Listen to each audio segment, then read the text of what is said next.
उसी के से संदेशा आया कि उसका पति बहुत बीमार है, जल्दी भेजो। माँ ने जब लड़की को विदा किया तो कहा, रास्ते में जो भी मिले उसके पांव लगना, और जो कोई सुहाग का आशीष दे तो उसके पल्ले में गांठ लगाकर उसे कुछ रुपए देना। बहन ने जब भाइयों से विदा हुई तो रास्ते में जो भी मिला उसने यही आशीष दी कि तुम 7 भाइयों की बहन, तुम्हारे भाई सुखी रहें और तुम उनका सुख देखो। सुहाग का आशीष किसी ने भी नहीं दिया। जब वह ससुराल पहुंची तो दरवाजे पर उसकी छोटी ननद खड़ी थी। वह उसके भी पांव लगी तो उसने कहा, सुहागिन रहो, सपूती हो। तो उसने यह सुनकर पल्ले में गांठ बांध दी और ननद को सोने का सिक्का दिया। तब भीतर गई तो सास ने कहा कि पति धरती पर पड़ा है, तो वह उसके पास जाकर उसकी सेवा करने के लिए बैठ गई। बाद में सास ने दासी के हाथ बची कुची रोटी भेज दी। इस प्रकार से समय बीतते बीतते मृगशीर्ष मार्गशीर्ष की चौथ आई तो चौथ माता बोली, करवा ले भाइयों की प्यारी, करवा ले। लेकिन जब उसे चौथ माता नहीं दिखलाई दी तो वह बोली, हे माता, आपने मुझे उजाड़ा है तो आप ही मेरा उद्धार करोगी, आपको मेरा सुहाग देना पड़ेगा।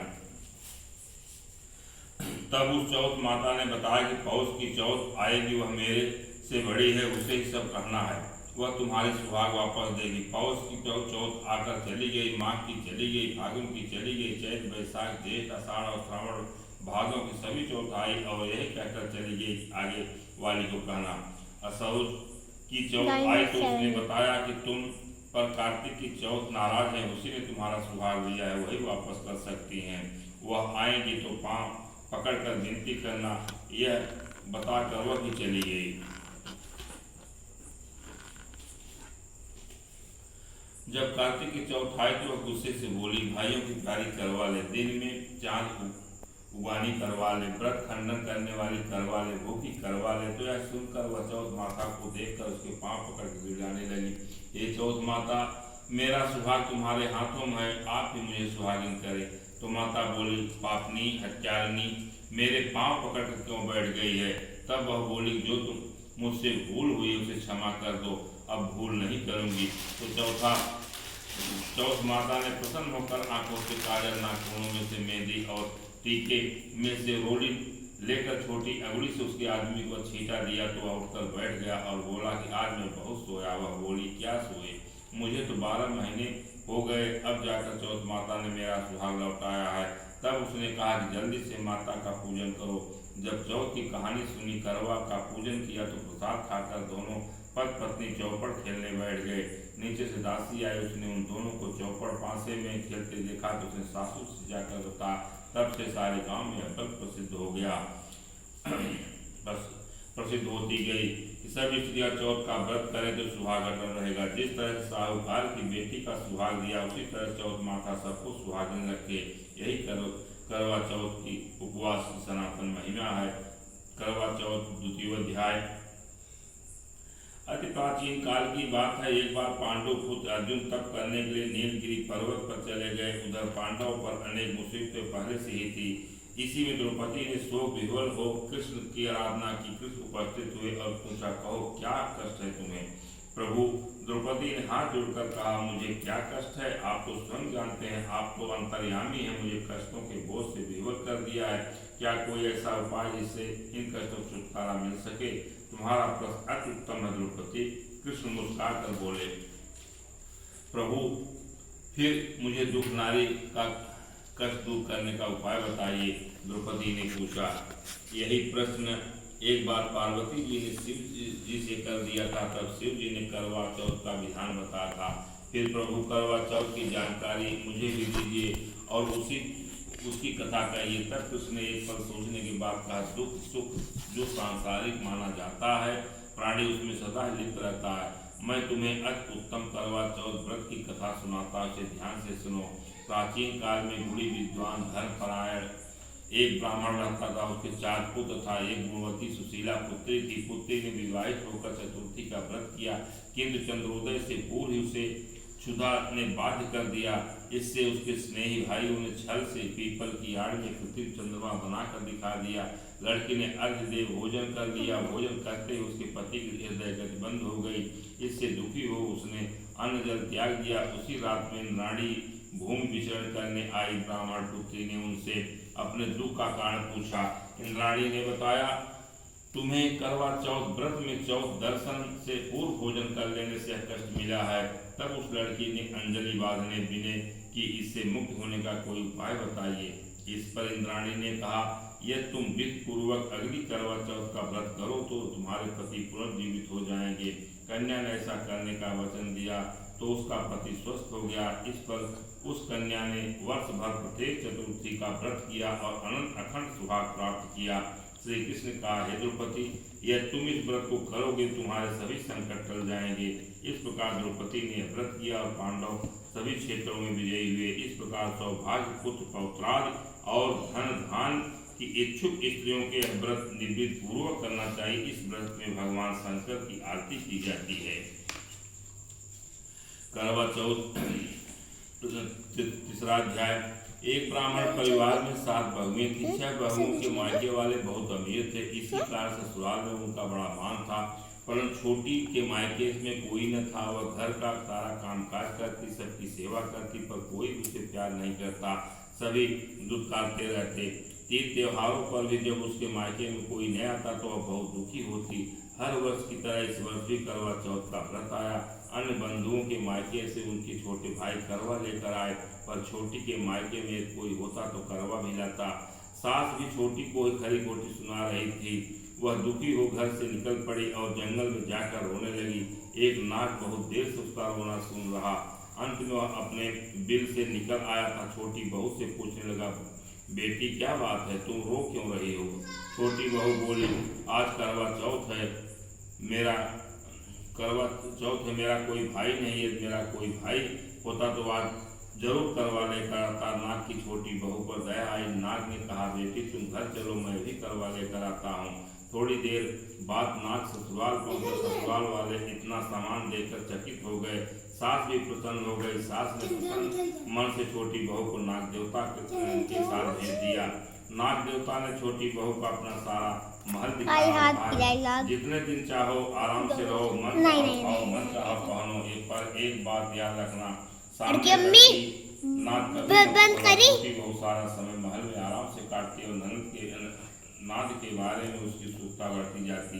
एक दिन जब घर में कोई न था, उसने नाग को उठाकर देखा तो हजारों छोटे छोटे सांप के बच्चे इधर लेने लगे। उसने जल्दी ही नाग ढक दी। जल्दी में एक सांप की पूंछ नाग के नीचे आकर कट गई। सांप को नाग के आने पर छोटी ने अपनी गलती स्वीकार कर ली। नाग ने भी उसे क्षमा कर दिया। जब छोटी ने ससुराल जाने की इच्छा की तो उसे धन रथ आदि देकर विदा किया। छोटी के ससुराल में अब उसकी बड़ी इज्जत होने लगी। जिस सांप की पूंछ कटी थी उसे सभी बंडा कहकर तंग करते थे। एक दिन उसने अपनी माँ से पूछा, मेरी पूंछ कैसे कटी? माँ ने कहा कि छोटी बहू के नाग उठाने और जल्दी में रखने में ही तुम्हारी पूंछ कटी है। तो बोला कि मैं छोटी से बदला लूँगा। माँ को बहुत समझाने पर वो एक दिन चुपचाप छोटी के घर जा चुका और माँ पापा को उसे काटने की सोचने लगा। वहाँ छोटी बहू और उसकी सास में किसी बात पर बहस हो रही थी। तो छोटी कसम खाकर कह रही थी, मैंने ऐसा नहीं किया। वह कह रही थी कि मुझे बंडा भैया से प्यारा कोई नहीं है।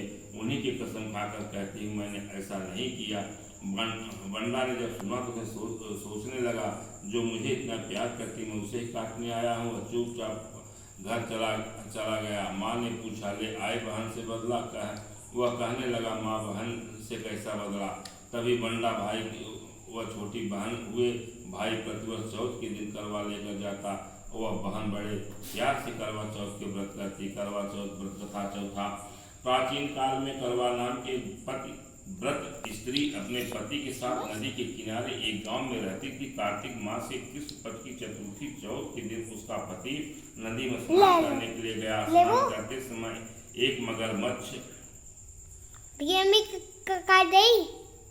हाथ पिराइला उसका पैर पकड़ लिया। वह करवा नाम लेकर काट रहा बात कर रहे करवा लेकर जोर जोर से अपनी पत्नी को कुछ पुकारने लगा। उसकी आवाज़ सुनकर उसका पत्नी दौड़कर आई और उसने मगर के कच्चे धागे से बांध दिया। मगर को बांध कर वह यमराज के यहाँ पहुंची और यमराज ने बोली, भगवान मगरमच्छ ने मेरे पति का पैर पकड़ लिया। अतः पैर पकड़ने के अपराध में मैं अपने बल से इस मगरमच्छ के नरक ले आओ। यमराज ने कहा अभी मगरमच्छ की आयु शेष है, अतः मैं उसे नहीं मार सकता। इस पर कड़वा ने कहा कि आप ऐसा नहीं करेंगे तो मैं आपको श्राप देकर नष्ट कर दूंगी।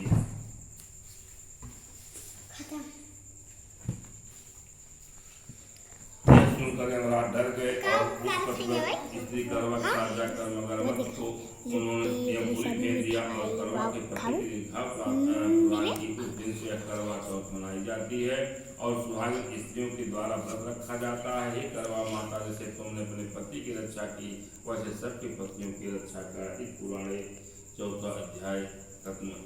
आरती हो जाए ना, अब आरती देखा शिव भगवान को बाटे करवा तक आरती बड़े शिव भगवान भोले बाबा का आरती देते करोगे। हाँ देख लास्ट में तो आरती उसी का हाँ अरे कुछ भाई ना आरती का मतलब थोड़ा हो गई।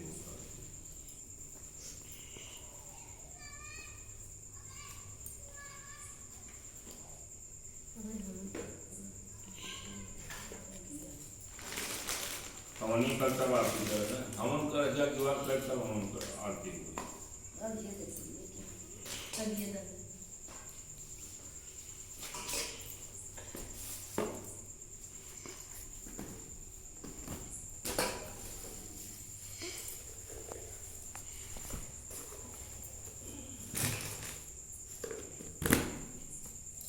ऐसे कहा था कब से तो ऐसे लेते नहीं रह लग दिसते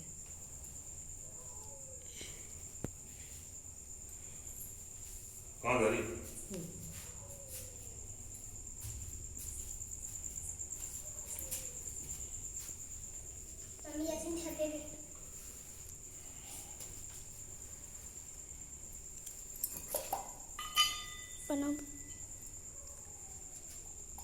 मम्मी ने छते पर ये मुर्दा थी।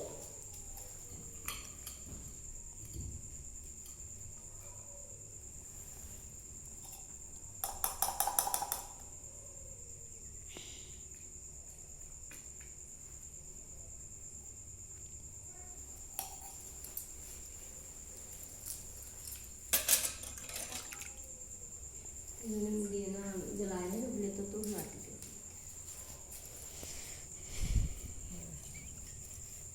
बिट्टू वीडियो जिसमें बनाते थे तो बराबर नहीं करता है। हवन में डाल देना, हवन में डाल दे तुम, हवन में डाल तब आती हो ना। जय माँ करवा चौथाय नमः स्वाहा।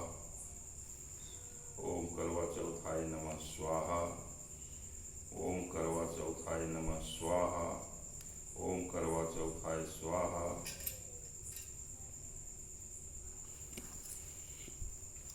चलो चलो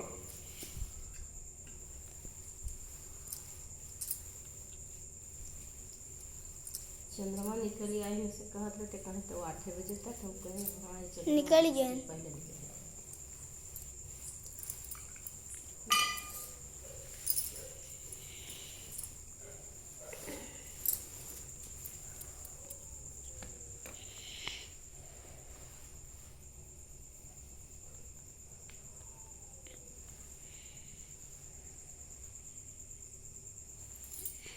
हमें जल्दी बनाई 1 घंटा तुमसे बात हम फटाफट बनाई थे दब जल्दी बनाई थे 1 घंटा बात ये बना ऐसे सीधा का करत है इनके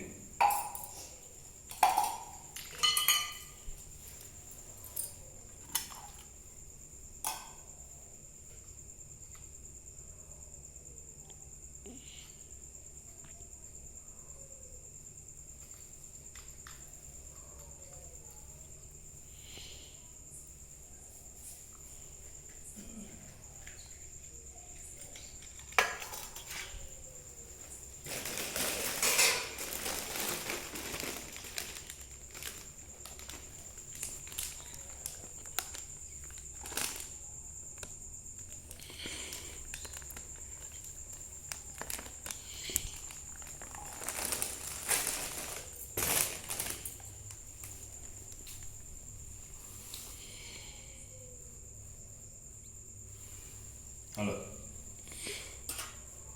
कुल बात कर रहा है बेन कर इनाऊ काम में जाके तो मतलब पहले टिकट टाका था जब कुल हो जाए तब टिकट टाका तो आज लपियाऊ कब्बे लेकिन आधा सामान भूले रहे आज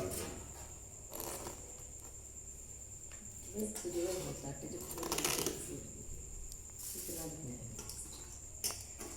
घंटी में घंटी तो घंटी घंटी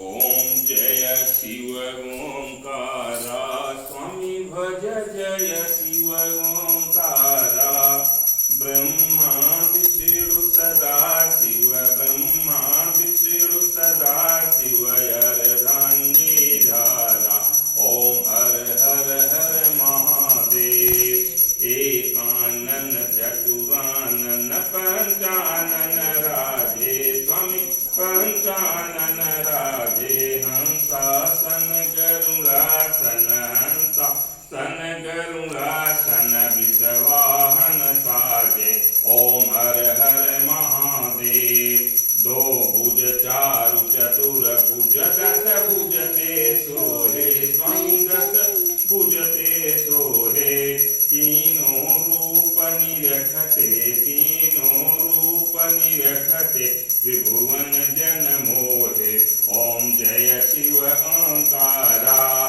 जय माला वन माला मुंड माला धारे स्वामी मुंड माला धारे त्रिपुरारी कंसारी वर माला धारी ओम जय शिव ओंकारा श्वेतांबर पीतांबर पाठंबर यंगे स्वामी पाठंबर यंगे सनकादिक ब्रह्मादिक सनकादिक ब्रह्मादिक भूतादिक संगे ओम जय शिव ओंकारा कर में श्रेष्ठ कमंडल चक्र त्रिशूल धरता भोले चक्र त्रिशूल धरता सुख करता दुख हरता सुख करता दुख हरता जग पालन करता ओम जय शिव ओंकारा ब्रह्मा विष्णु सदा शिव जानतय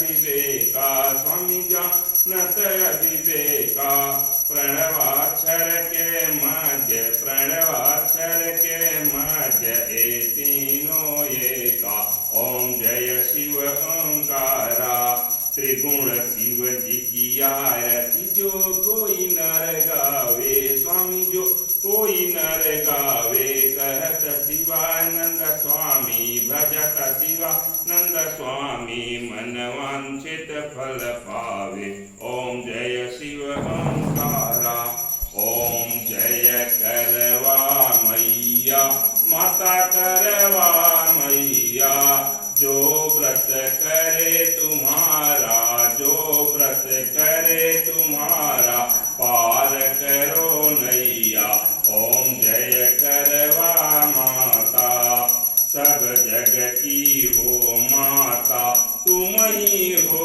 रुद्राणी मैया तुम ही हो रुद्राणी यश तुम्हारा गावत यश तुम्हारा गावत जग के सारे प्राणी ओम जय करवा मैया कार्तिक कृष्ण चतुर्थी जो नारी व्रत करती मैया जो नारी व्रत करती होय सुहागिनी नारी होय सुहागिनी नारी सुख संपत्ति पावे ओम जय करवा मैया गणपति बड़े